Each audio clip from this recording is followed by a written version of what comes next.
planting human design seeds wherever you go? Like, is it something that you've been talking to people about as you've been traveling? And Sure. Yeah, in a really... what's the global casually. response been to it? I'm so curious, because you've been all kinds of places. Well, people, I don't talk about it a lot, and I only talk about it if somebody seems to be calling it out of me. And then I will talk about it, and I'll even do like a free little reading or whatever to a client or different people. You give them resources. People at a restaurant we might be eating next to, we've done things like that, And then it'll be weeks before we even say anything to anyone.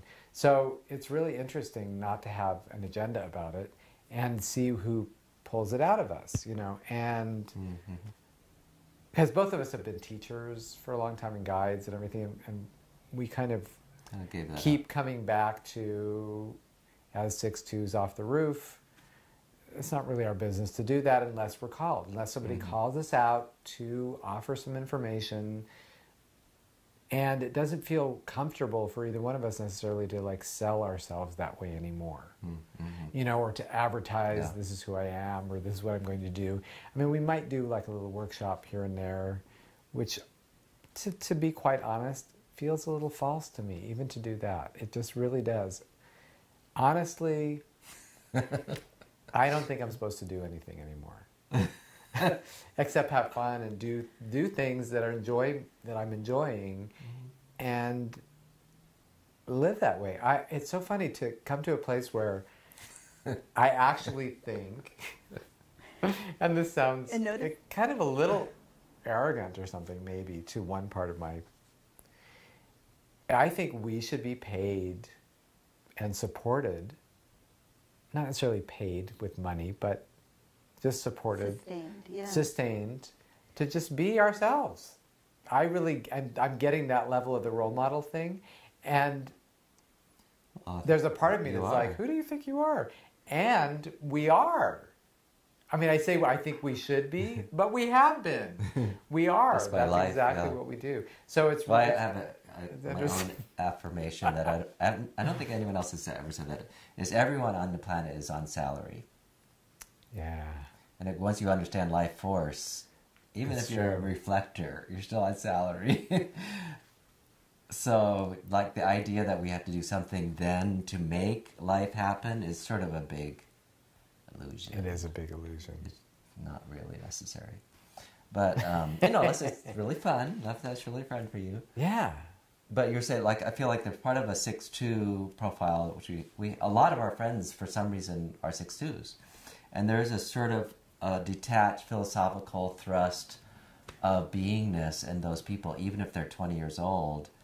That's a little bit different than the other profiles, even different than the 4/6s. So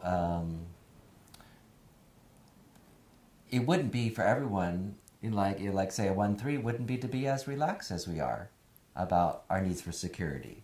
They might be saving for their little cottage. So we're not even saying that if you follow a sacral path that it would look like this. No. Your sacral path, if you're even our generator, is going to be really different. And I think you just have to always remind people of that. Yeah, and I worked pretty much every day of my life until I was 49. Yeah.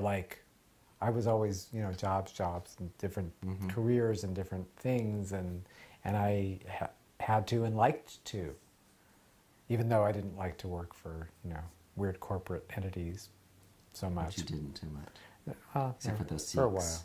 Yeah, and the religious entities. Television things and stuff. Well, I had a recent, a little epiphany when we moved to Asheville, and I was like, God, I just really need to be retired. I don't really want to be a working person anymore. And I thought about that for a couple of days, what my emotion, I was going through a little, emotional wave for an open, emotional person. And I realized, well, you are. That was what came to me. And I just started saying yes to that. Retired. Yeah. And even as people started offering me, Aurora and Max started offering me money. Oh, well, we'll give you some money if you need money. And I felt like, oh, no. Right. But, there are mental agendas and restrictions that we have about what it takes to be alive And one is that, I got to work till I die, or Social Security is going to fail, or there's, terrorism, the world's so scary, that are really not true. But because they're such deep beliefs, sometimes it's hard to accept that you could really just do things that you respond to, and that would be enough. And I think this is a really core belief that I had to tackle, that I felt, well, it just is not enough. I had to then do these other mental agendas, like would be taxes and, whatever.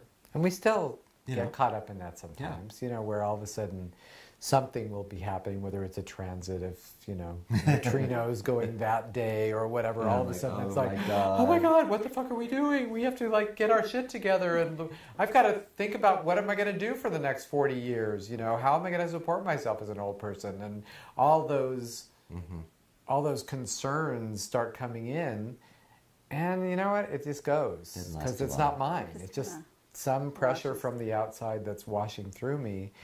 And I feel it. It feels very real. It feels very much something of the moment, or those few days. And more I just try to just be with it and see if there's anything that I really need to get out of that. Is there something I really need to do? Because maybe there is. And mostly it's just like, no, it's just... Well, you also have this practice of following the energy, right? So normally there'd be all these pressures to go and do, but if the energy isn't there, it gives you this opportunity to just tolerate and watch the washing through and witness it without acting on it impulsively or compulsively, because it's so uncomfortable to sit in the unknown under that kind of pressure. Right. One thing I was thinking about, because on the one hand there's sort of the pressures, the fears that we all grow up inside of this matrix that tells us you have to do this, you have to earn this, you have to prove yourself in this way and that way in order to get secure and make money and retire and all that kind of stuff. But then there's the other part of it, which has to do with feeling worthy of being on universal salary, feeling worthy of receiving sustenance simply by being your beautiful self. And since both of us have undefined ego centers, we don't feel very. We don't feel too worthy most of the time in that way. My self-worth has never been under the pits. It's never been easy for me to go in and ask for a raise or ask all those even things. Introduce yourself to strangers. You no, not really. I have to wait for them to come to me. It's really hard. We both have a shyness about us that. And if somebody, a criticism is lobbed, it can be very wounding. If someone doesn't value us in some way, that can be debilitating. If we're just in a place where we're not grounded, So I have 5. So that's interesting. Yeah, 5 gates in my G center. So I've always felt. People said, since I was born, really self-confident, and I don't think that's going to go away. So that was a soul kind of quality in my design, and I can recognize it in other people too. Whereas I always thought, I wish I was self-confident. And never having experienced that, at the same time, everybody thinks I'm very self-confident because I'm amplifying all of your confidence, self-confidence on the outside. And confidence is different than a feeling of worthiness, because it was what you said, Max, when you said, people say, oh, would you like me to just give you some money? And there was a little bit of you that kind of no, I couldn't accept that. Yeah. And it feels to me in a way like that's the final frontier for the two of you, because there's so many ways that you stretched yourself and proven through the doing and the experimenting that you will be sustained, that things do work out, you meet the right people, you end up in the right situations, and now it's kind of can you really receive the fruits of your path? And it feels like we already are. Yes. So I think that might be also, since you're a manifesting generator, that you have the idea of the future of that. There's more.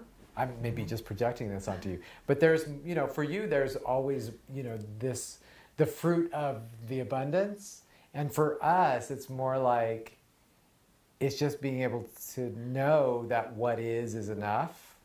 You know that subtle difference of that? Like, for some reason, I mean, Yeah, people who that's a have good point. manifesting energy are here to create more. In a way, there is a thing about creating more, initiating to create more and build more, which is such a beautiful thing, and we, can appreciate and benefit from that hugely. And yet, for me, it's not. If I get caught in the doesn't have more that drive. idea, it just that just pulls me down. Like, for me, it's more like I just have to be in. I mean, we live very abundantly, very richly, so it's just not getting caught up in the thinking that it might end. No, that's really exactly what I'm talking about. Because I'm hearing both of you saying, in a way, like you're in it. You've been sustained. Like, it works out. You have abundance of friendships. You have just such creative lives. You found a wonderful place in Asheville. Who knows what the future is going to bring, but there's. You are, in a way, I mean, I don't even like the word retired. It has something to do with resting as yourselves in your right life as is, without having to build or pursue or push or prove. I actually came up with a new definition for the word retired. Oh, good. What it actually comes from is that you've had your tires redone. You have been retired. You have new tires. To go Exactly. In other words, like, you got a mobile home. You got an RV that you can travel all over the country. You've been retired. Anyway, that's well. I love it. I think if we want, this is because this issue is going to come up for most of these people that are interested in doing this, even just for 5 minutes. They're like, oh, I got important things I should be doing instead. So I think a good way to look at it is the life force that gave birth to us, and that would include all aura types. All gave birth through energy leap from their parents and from the mother. That it has an arc that will take us to our death and onward into other experiences. So if you really see the totality of, we're Gaia beings, if you see the totality of that life arc, it includes that people actually are taken care of. And I mean like this in a sort of careful way, that we're also being taken care of.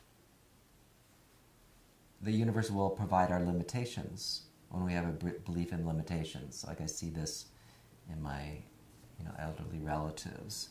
They say, oh no, that doesn't work for me. So it doesn't work. So it doesn't mean that everyone is really taken care of in a way that humans will eventually take care of each other in a beneficial way, because we'll move in that direction. And that is definitely not happening yet. But what is happening? Starting to. But what is happening instead is pretty good. Even for people that are really impoverished, if you really go and sit with those people and hear their stories and eat with them, everyone has an interesting thrust of this life force. Sometimes tragic, but is definitely interesting. And I think that's what is worth trusting, is that the only way to push away that life force would be to deny it. And you'd have to really make yourself sick to do that. Sick either mentally or physically, or sick in the sense of trying to shut down all this energy. Like people in a priesthood that try to not have any sexual feelings, they kind of make themselves sick. Or these radio announcers that get all heated Tea Party beliefs. It's all the sexual energy in their head. It should belong somewhere else. So there's different kinds of... distorted and perverted. Yeah, Gurdjieff called it wrong work of centers. Yeah. So when people, if they are generators, so they try to suppress their life force energy, it's going to have side effects.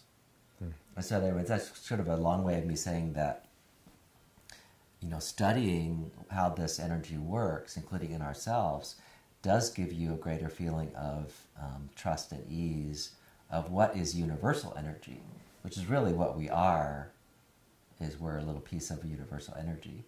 And it's like, are you worried about the sun's going to get cold all of a sudden? Not too much. They're still going to be warm, just things like that are reliable. So that's what Ra was really, I think that part of the genius of the original human design was like, what is reliable within me? 24/7, it's that little thing's cooking. It's like when you're 1, 2, or 3 channels or whatever, but it's something that you can count on. And I've learned that.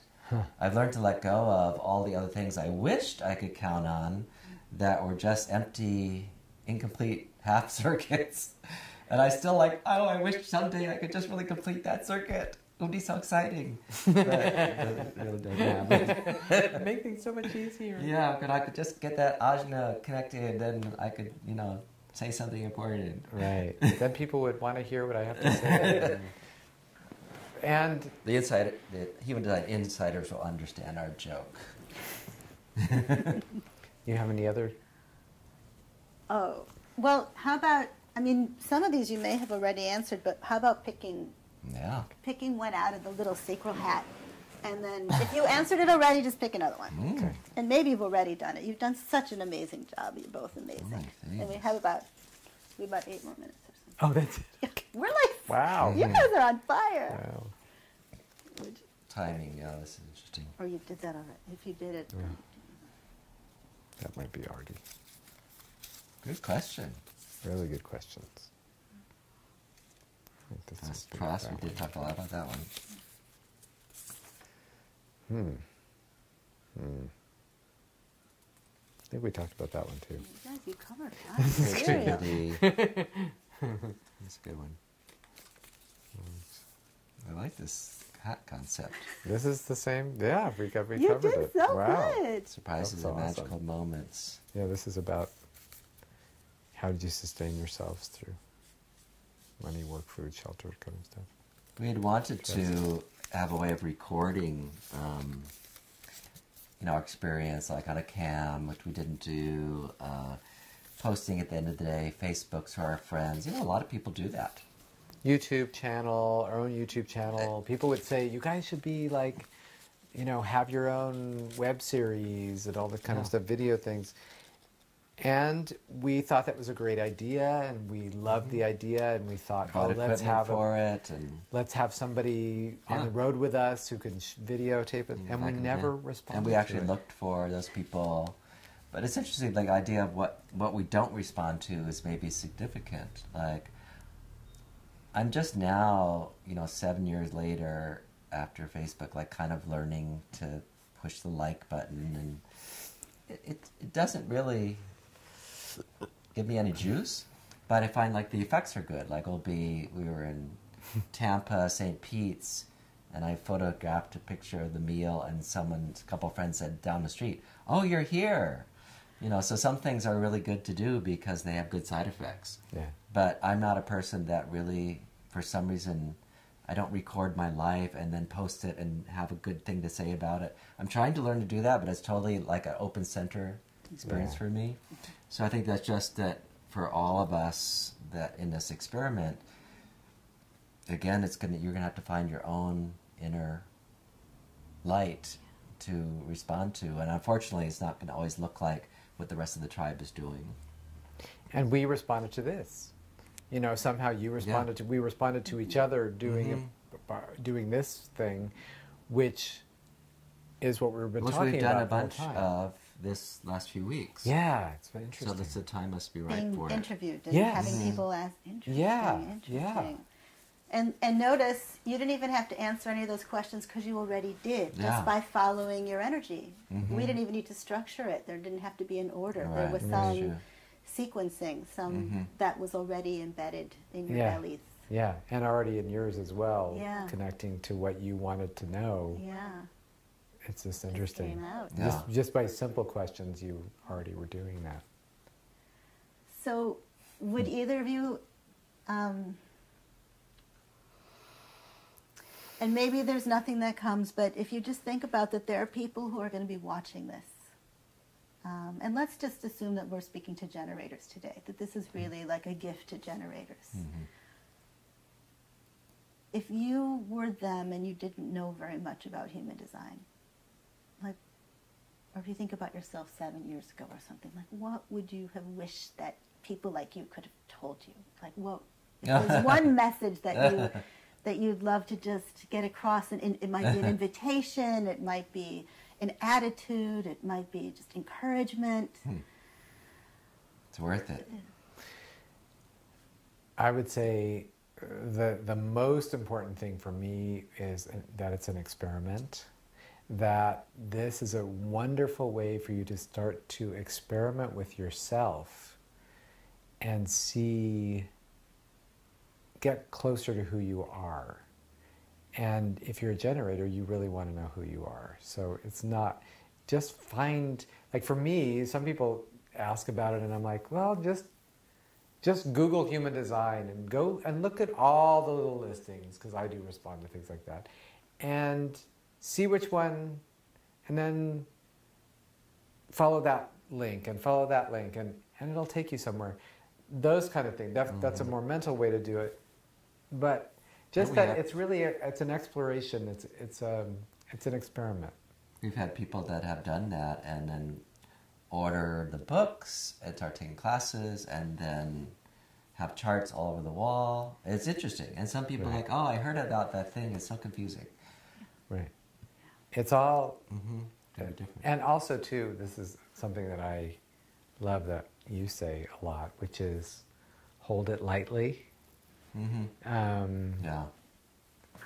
Which I think is difficult. Take it seriously and hold it lightly at the same time. That paradox. Like really go for it in the experiment. Right. Just go for it and then see what happens. See what happens. I would say probably the people that end up being successful, in terms of if there was a measure of success, maybe there's not, will probably have a pretty radical experience. I mean, radical experiment. Yeah. And that, like, taking them out of your normal mental and day-to-day routine. And that will be scary. I think what I would have wanted guidance with is just more clarity. Like, if see people, like, we're all inadvertently just baby steps of this.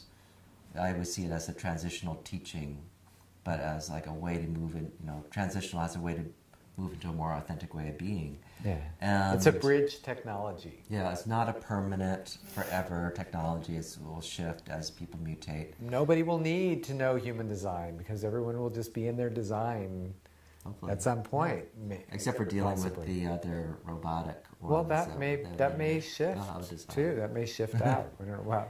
We're also 6-2s. I just read this the other day because I was reading a thing on 6-2s. It said 6-2s are eternal optimists. Futurist. And they're also always looking for their soulmate, which is an interesting thing. So I'd like to say something about that before we close, because, and again, this is just something that I think about when I think about the two of you. Because on the one hand, you're inviting people to really be true to themselves, to get to know who they are, and be willing to take that radical step towards honoring and listening to their own guidance, even if it's guiding them in directions that their mind is terrified of. And you, for me, you're modeling not just individuals willing to do that, but you're showing me that when individuals do that, it actually can increase intimacy.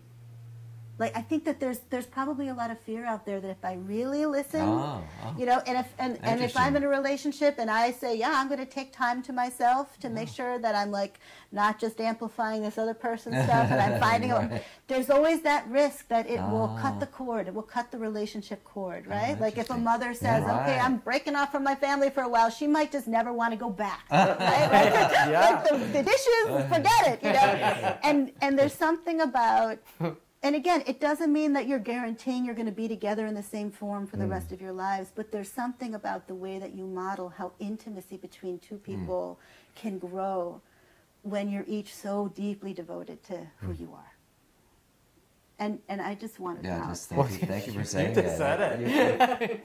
That's so beautiful to hear. You couldn't say it, That's so beautiful to hear. And that is the, both of us value our own inner authority so deeply that we're comrades on the journey. We're like we just enjoy each other's process most of the time, and And I enjoy other people's process. Like, Yeah. now, people are much more interesting to me now. Because I'm fairly aloof in my design. So, like, I find I really enjoy getting to know people and just seeing how they, you know, move through their circuitry, through their processes. To me, it's really fascinating. And it doesn't worry me at all. You know, people's like, oh, how do you deal with this kind of relationship problem? And aren't you worried about this? And I go, not at all, because we were just talking about it. One of our old spiritual guides says, it actually, the system that of planetary bodies and personalities and evolution actually works. It's like you don't have to change, we don't have to change basic life in order to get a satisfactory experience. And I think that's something that humans still have to learn, because we're kind of fighting against ourselves. So we feel like we have to kind of change the basics. Like human nature is evil and corrupt and greedy. It's not at all. It's actually, evolution is successful. Yeah. It has been successful. It always will be successful. Even those things that seem unpleasant to us are just part of the story. They're part of the whole chain. That's very interesting to say that. It's true. And on that optimistic 6-2 note. Thank you.